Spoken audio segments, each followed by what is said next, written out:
Hello, this is Kurt Franklin with Fiddler Studios, and here's your website analysis in about 5 minutes. Now, whenever I do a website analysis, there's a lot of ways to approach it, but the main way I approach it is through the eyes of Google, because as I talk to different business owners, they're asking me more often than not, why aren't I ranking on Google, or why don't I come up and my competitor does when their website's really ugly and so forth. What makes a website better than others through Google? Because Google's the new yellow pages. That's where people are going to find people in your industry, CPA, tax help, financial advisors, whatever it is. And so in order to do that, we first going to look through the goggles of Google and excuse me, and we do that by putting your domain name with this site colon in front of it. And the reason we do that is it shows us all the pages that Google has indexed from your website and put on their servers. Because when people search specific keywords, they go to their servers and scan there and then recommend websites.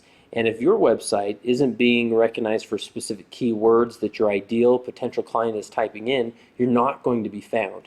And so it looks like Google has indexed 57 pages of your website, and obviously the first one being your home page. And so we're going to just click on the cached version, and what it'll do is bring up obviously what your website looks like on their servers, and as you can see, it looks much the same. And now Google isn't going to see pictures like this or logos because they're just images. Their computers aren't going to necessarily interpret what that image is and what it says. And so we're going to hit the text only version to really see what Google is seeing. Now, to be honest, you do pretty good here because you got a good chunk of content. And now probably the average person isn't going to come to your website and read it, but nonetheless Google's going to come on and scan through. It's going to pick up keywords like Salt Lake City, tax organizer, financial tools, and so forth, and try and interpret exactly what your business is. Now that's just one of the many bricks to build a good solid presence online for Google. But nonetheless, it looks like you're doing okay there. And really, if you were to print this out and give it to some random person on the street, they could probably decipher that you're, a CPA firm, tax accountant, financial advisor. But the question is, would a computer be able to pick that out with the different keywords there and so forth?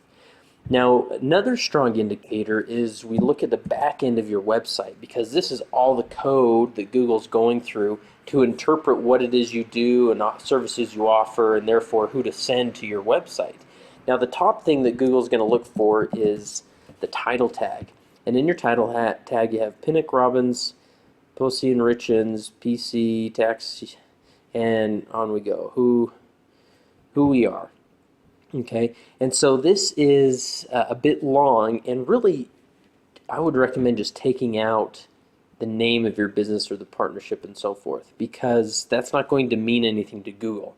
But if you're, this part here, that really should be your title tag. Plus, you want to put, Salt Lake City, Utah, or an area that you're focusing on, and then that helps out Google even more.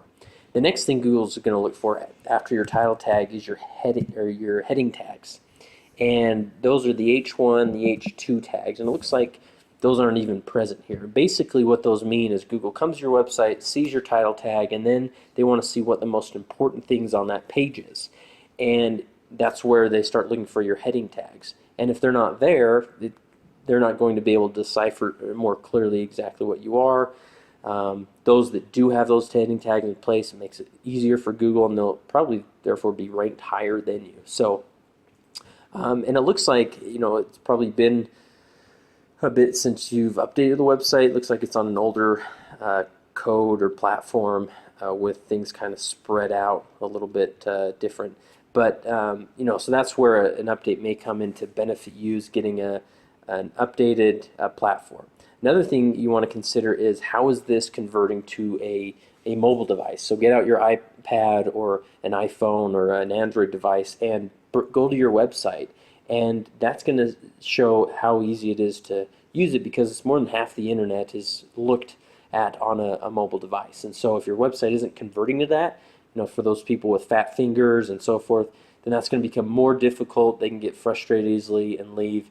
And it says a lot when your site's updated as far as the type of company you are, if you're adjusting to the different updates online and so forth. So that's definitely one thing to consider.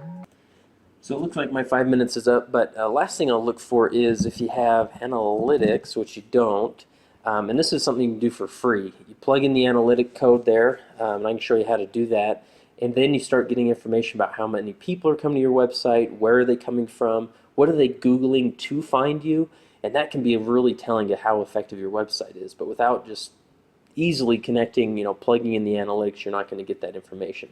So like I said, I'm Kurt Franken with Fiddler Studios. Here's our website down here at the bottom. You can see a picture of me. I'm human. I'm local. I'm a Utah guy. And so I'd be more than happy to set up an appointment, and we can go through these things. Again, a lot of these things you can do on your own. It won't cost you a thing. You just do the tweaks, and you're going to get better reaction to your website online, or at least know what's happening with your website online. So go ahead and respond to my email, and we'll chat more. Thanks.